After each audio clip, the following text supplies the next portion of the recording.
The Vogons are a fictional alien race from the planet Vogsphere in The Hitchhiker's Guide to the Galaxy initially a BBC radio series by Douglas Adams who are responsible for the destruction of the Earth, in order to facilitate an intergalactic highway construction project.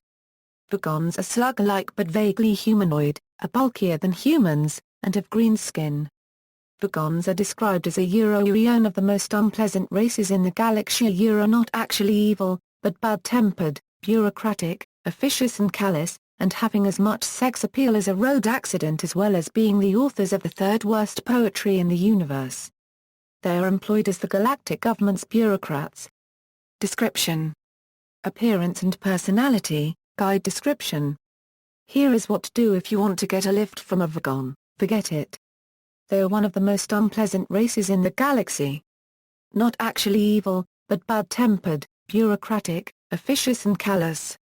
They wouldn't even lift a finger to save their own grandmothers from the ravenous bug-blatter beast of Traul without orders, signed in triplicate, sent in, sent back, queried, lost, found, subjected to public inquiry, lost again, and finally buried in soft peat for 3 months and recycled as fire-lighters. The best way to get a drink out of a Vogon is to stick your finger down his throat, and the best way to irritate him is to feed his grandmother to the ravenous bug-blatter beast of Traul. On no account should you allow a Vogon to read poetry at you. Vogons are roughly human-sized, although much bulkier, with green or grey skin. Their noses are above their eyebrows, which are either ginger or white. A film's commentary states that the idea behind the high flat noses was that they evolved both the noses and the severe bureaucracy from being repeatedly whacked by the paddle creatures under the sand on Vogsphere whenever they had an independent thought. Garth Jennings deliberately based his conception of the Vogons on the work of cartoonist James Gilray.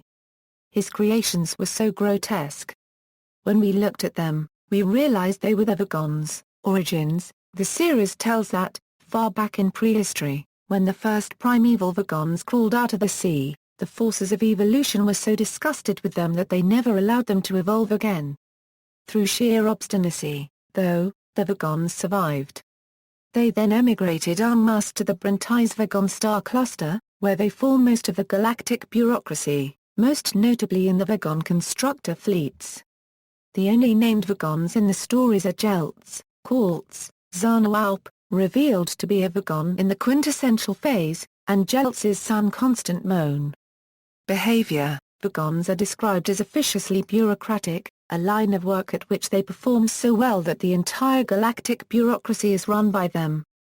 On Vogsphere, the Vogons would sit upon very elegant and beautiful gazelle-like creatures, whose backs would snap instantly if the Vogons tried to ride them. The Vogons were perfectly happy with just sitting on them. Another favorite Vogon pastime is to import millions of beautiful jewel-backed scuttling crabs from their native planet, cut down giant trees of breathtaking beauty, and spend a happy drunken night smashing the crabs to bits with iron mallets and cooking the crab meat by burning the trees. In the movie, the Vogons seem to smash the crabs for no apparent reason besides pure pleasure at killing something. The Vogons' battle cry, and counter-argument to dissent, is resistance is useless. Poetry: Vogon poetry is described as the third worst poetry in the universe. The main example used in the story is a short piece composed by Jeltz, which roughly emulates nonsense verse in style. The story relates that listening to it is an experience similar to torture, as demonstrated when Arthur Dent and Ford Prefect are forced to listen to the poetry prior to being thrown out of an airlock. O Fredel Gruntbergerly, thy micturations at me, as plurdled gabberblotchets on a lurgid bee. Group, I implore thee, my founting turling dromes, and hoopshiously drangle me with crinkly bind loodles, or I will rend thee in the gobberwoods, with my blurgler cruncheon, see if I don't. Book version: Vogon poetry is of course the third worst in the universe. The second worst is that of the Asgoths of Cryer.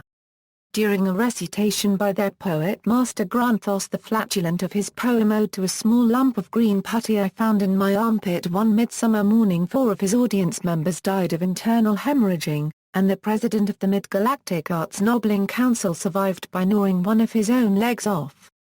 Granthos is reported to have been disappointed by the poem's reception, and was about to embark on a reading of his 12-book epic entitled My Favorite Bathtime Gurgles, when his own major intestine, in a desperate attempt to save life and civilization, leapt straight up through his neck and throttled his brain. The very worst poetry of all perished along with its creator, Paula Nancy Millstone Jennings of Greenbridge, Essex, England, in the destruction of the planet Earth. Film version. Vogon poetry is widely accepted as the third worst in the universe. The second worst is that of the Asgoths of Cryer. During a recitation by their poet master Granthos the Flatulent, of his poem, Ode to a Small Lump of Green Putty I Found in My Armpit one midsummer morning, 4 of his audience died of internal hemorrhaging, but the president of the Mid-Galactic Arts Nobbling Council survived by gnawing one of his own legs off. The absolute worst poetry was written by Paula Nancy Millstone Jennings of Sussex. Luckily, it was destroyed when the Earth was. A second example of Vogon poetry is found in the Hitchhiker's Guide interactive fiction game that was produced by Infocom. An unused extended version of the poem is also excerpted in Neil Gaiman's book Don't Panic, the official Hitchhiker's Guide to the Galaxy Companion, in Appendix 3. A third example appears in the quintessential phase of the radio series, again written by Jeltz. A fourth example appears in And Another Thing, the sixth book in the trilogy written by Eoin Colfer. The poem is also written by Jeltz. Prostitnik Vogon Jeltz, the Vogon captain in charge of overseeing the destruction of the Earth. Prostitnik Vogon Jeltz is sadistic and unpleasant to look at, even by Vogon standards. He enjoys shouting at or executing members of his own crew for insubordination, and takes professional pride in his job of demolishing planets. He very rarely smiles. Prostitnik Vogon Jeltz smiled very slowly. This was done not so much for effect as because he was trying to remember the sequence of muscle movements. It is revealed in the restaurant at the end of the universe that Jeltz had been hired by Gag Harfrand to destroy the Earth. Harfrand had been acting on behalf of a consortium of psychiatrists and the Imperial Galactic Government in order to prevent the discovery of the ultimate question. When Harfrand learns that Arthur Dent escaped the planet's destruction, Jeltz is dispatched to track him down and destroy him. Jeltz is unable to complete this task, due to the intervention of Zaphod Bieber Brox IV, Zaphod's great-grandfather.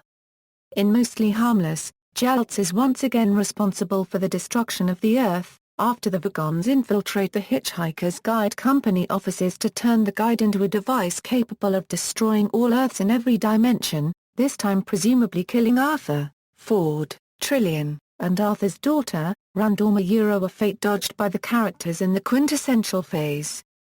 Prostitnik Vogon may be a title, rather than part of his name, since during the second episode of the third radio series, 2 other Prostitnik Vogons are heard from. Also, in the restaurant at the end of the universe, Gag Harfrand refers to Jeltz as captain of Vogons Prostitnik.